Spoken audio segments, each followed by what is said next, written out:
Let's start with a story. Picture this: a young woman named Sarah. She grew up in a small town, dreaming of starting her own business. She had this fire in her belly, this vision of creating something that would change lives. But life had other plans.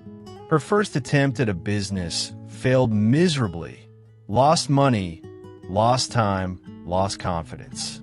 Then, her family hit a financial rough patch, and she had to take a job she hated just to help pay the bills. On top of that, people told her she was dreaming too big, that she should settle for something realistic. Challenge after challenge stacked up like bricks in a wall, and it would have been so easy for Sarah to say, "You know what? I'm done.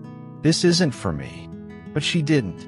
Instead, she looked at that wall of challenges and said, "I'm not going around this. I'm not going under it. I'm going through it." And that, my friends, is where her success began. Now, you might be thinking, "Professor Ken, that sounds great, but my challenges feel bigger than me. They feel impossible." And I get it. I've been there too. We all have those moments when the weight of the world feels like it's crushing us, whether it's a job loss, a broken relationship, a health scare, or even just that quiet voice in your head telling you you're not good enough. But here's the first key to transforming challenges into opportunities. Shift your perspective.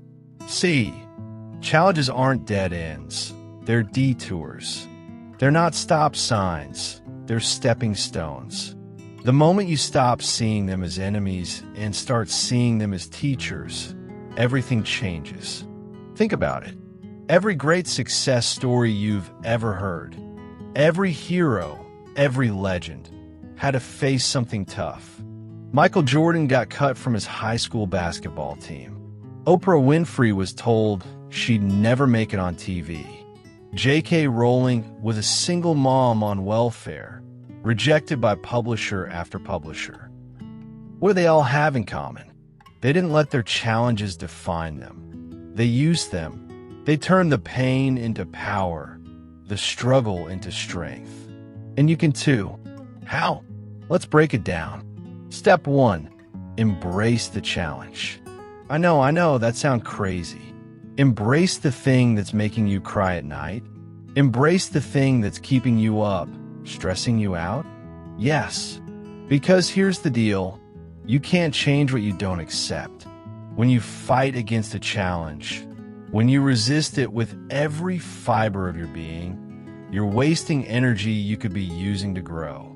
Sarah, our small-town dreamer, didn't sit around wishing her failed business never happened. She owned it.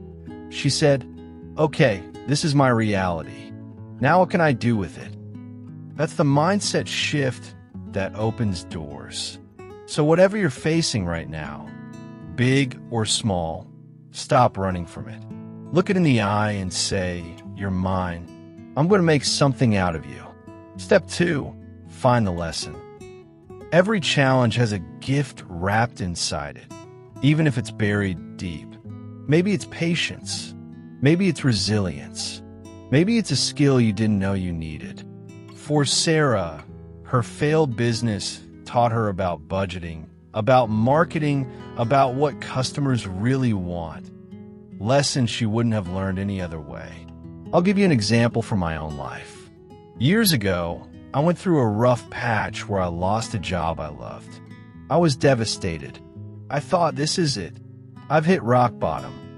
But in that low place, I discovered something. I had a knack for inspiring people. I started talking to friends, sharing what I'd learned, and before I knew it, that challenge birthed this very channel you're watching right now. What's your challenge teaching you? Dig into it. Write it down if you have to. There's gold there, I promise. Step 3, take action. This is where the rubber meets the road, folks. You can shift your perspective and find a lesson all day long, but if you don't do something with it, nothing changes. Challenges don't transform into opportunities by magic. They transform through movement. Sarah took those lessons from her first failure and started a new venture. This time smarter, stronger, more prepared. She didn't wait for the perfect moment.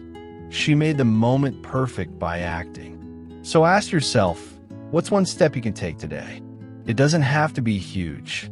It could be signing up for a class, reaching out to a mentor, or just getting out of bed and saying, I'm going to try again. Action turns the spark of possibility into a roaring fire of success. Now, let's talk about something real for a second. Fear. Because I know some of you are thinking, Professor Ken, I want to do this, but I'm scared. What if I fail again? What if the challenge wins? Here's my answer. Failure isn't the opposite of success. It's part of it. Every time you fall, you're not starting over. You're starting wiser. Fear is just a signal that you're stepping into something big, something worth fighting for. Don't let it paralyze you. Let it propel you. When Sarah launched her second business, she was terrified, but she told herself, I'd rather fail trying than fail by standing still.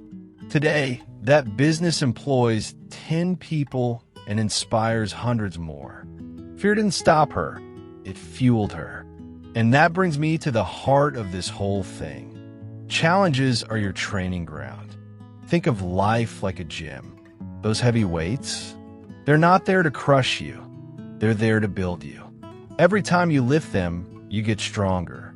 Every time you face a challenge and push through, you become a better version of yourself. Success isn't about avoiding the hard stuff. It's about mastering it. It's about looking at the mountain in front of you and saying, I'm not just going to climb this. I'm going to plant my flag at the top. So where are you right now? Maybe you're in the thick of a challenge, feeling like there's no way out. Maybe you're on the other side, wondering how to make sense of what you've been through. Wherever you are, I want you to hear this. You are not your circumstances. You're not your setbacks. You are a force of nature, a powerhouse of potential, and every challenge you face is just another chance to prove it. Sarah didn't give up, and now she's living her dream.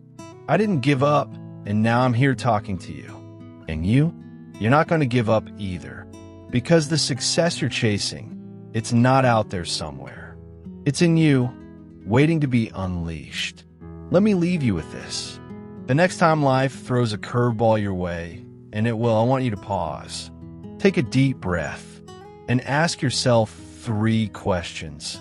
What can I learn from this? How can I grow from this? What action can I take right now? Do that, and you'll turn every challenge into a stepping stone, every obstacle into an opportunity. You'll stop surviving and start thriving. And one day, you'll look back and realize those tough moments weren't the end of your story. They were the beginning of your success. That's it for today, my friends. If this resonated with you, hit that like button, drop a comment, and let me know what challenge you're turning into an opportunity right now. Subscribe if you haven't already, because we're just getting started on this journey together. This is Professor Ken, reminding you that success isn't something you find, it's something you unleash. Keep pushing, keep growing, and I'll see you in the next one.